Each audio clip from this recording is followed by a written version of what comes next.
નવા રોકાણકારોમાં ઉછાળો. જુલાઈ મહિનામાં ગુજરાતમાં નવા ઇક્વિટી રોકાણકારોમાં 74% વધારો નોંધાયો.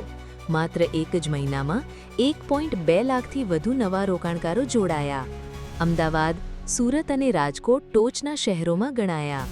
આ વૃદ્ધિથી ગુજરાત ફરીથી દેશભરમાં સૌથી ઝડપી વિકાસ ધરાવતા સ્ટેટ તરીકે ઓળખાયું. મોદી ગુજરાતમાં ઈવી યુગની શરૂઆત. પ્રધાનમંત્રી નરેન્દ્ર મોદી આજે ગુજરાતની મુલાકાતે આવ્યા. અમદાવાદ નજીક હંસલપુર સુઝુકી પ્લાન્ટમાંથી પ્રથમ ઈ-વિટારા ઈવી કારનું ઉત્પાદન શરૂ થયું. મોદીએ જણાવ્યું કે આવતા સમયમાં મેડ ઇન ઇન્ડિયા ઈવીઝ સમગ્ર વિશ્વ ચડાવશે. સરકાર દ્વારા આગામી 5 થી 6 વર્ષમાં 70,000 કરોડ રૂપિયાનું રોકાણ પણ જાહેર કરવામાં આવ્યું. વંતારા વન્યજીવન કેન્દ્ર પર તપાસ.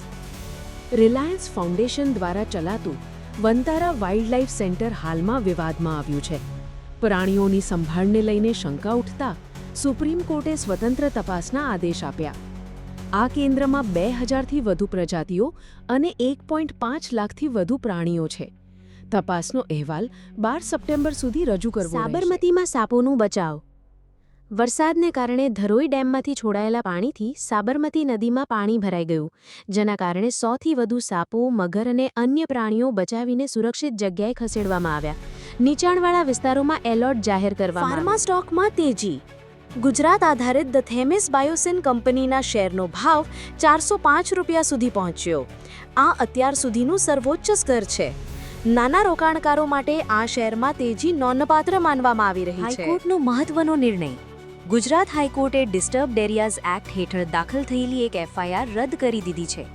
જમીન વિવાદના કેસમાં દાખલ કરાયેલી આ ફરિયાદ કાયદેસરની ના હોવાનું અદાલતે જણાવ્યું. વડોદરામાં તણાવ. ગણપતિ મૂર્તિ પર હુમલો. ગણેશોત્સવની તૈયારીઓ વચ્ચે વડોદરા શહેરમાં ગણપતિની મૂર્તિ પર ઈંડા ફેંકવાનો બનાવ બન્યો. પોલીસે તાત્કાલિક કાર્યવાહી કરીને 3 લોકોની ધરપકડ કરી છે, જેમાં એક નાબાલિગનો પણ સમાવેશ થાય છે. ઘટનાને લઈને સ્થાનિકોમાં તણાવ જોવા મળ્યો.